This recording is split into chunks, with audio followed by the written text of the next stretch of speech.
Okay, for this video we're going to look at the type tool.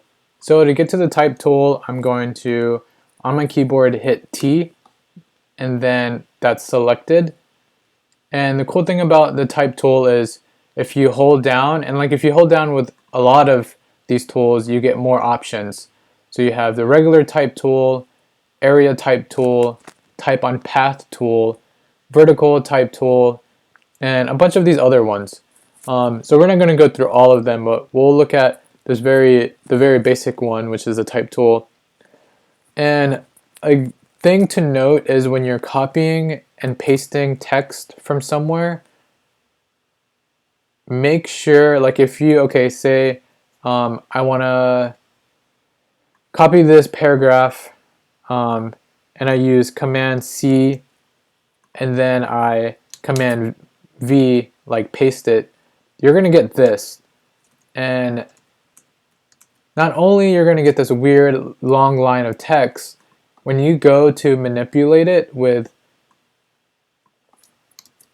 you can't really, the text doesn't move along with the text box because it's not a text box, right? You see, like it just kind of does that. What you want to do when you're copying and pasting stuff is make sure you have your type tool selected and then drag a box out first.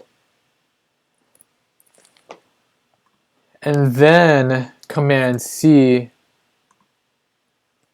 Command V, your text. And now you have your stuff in a text box. And when you move the text box, the sentences go along with it. Okay, so that's definitely going to be very useful. And then I'm going to zoom in and I'm going to use the shortcut Command Space and then just drag in right here. So Command Space is to zoom in.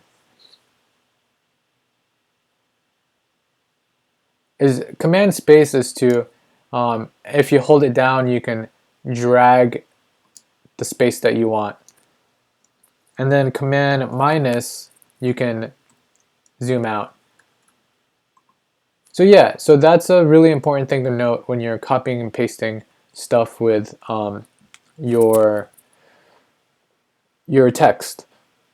And then another thing that's cool about this text box is type on path tool is really useful. And what that is say your poster has, you know, qualities that are very wavy and you want to put your text on there, you can select your type on path tool and then select that path, and then you get, everything can be directly imported onto this line that you created. Pretty cool, right? And then you can also double click and you can flip how the text sits on the path line. So you can change the effect to all kinds of things. And for this project, you can totally explore all of these. You can flip it and it goes underneath the line. You can align to path and you can make it like far away from the path, like a descender. You can center it. You can make it over it.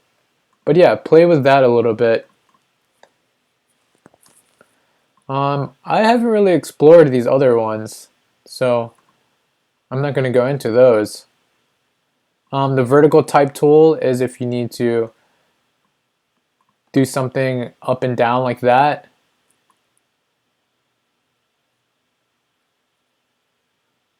Vertical type tool, that's a new one for me. But yeah, you can explore these as you wish. Okay, that's about it for the type tool. Oh, and then I guess, no, I'll do that. Well, yeah. since I'm here, I'll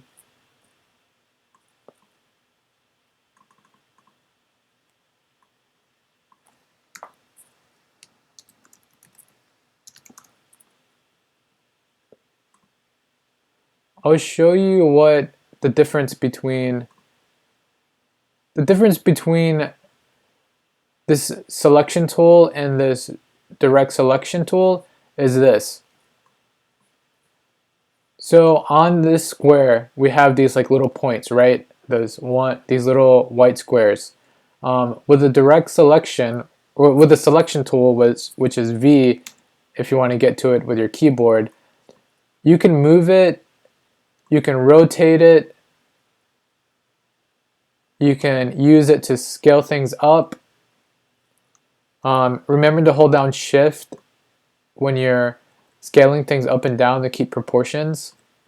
If you don't, then it just becomes wild and just crazy, but sometimes you need that, but not for text. For text, always you use Shift. But once you have that, yeah, that's what the selection tool is. It helps you move your items around. And then the direct selection tool is when you want to manipulate the anchor points. And that's the main difference, is your direct selection, you can change the anchor points, and then your selection, that's what you use to move your shape around. Okay, I think that's it for this little video.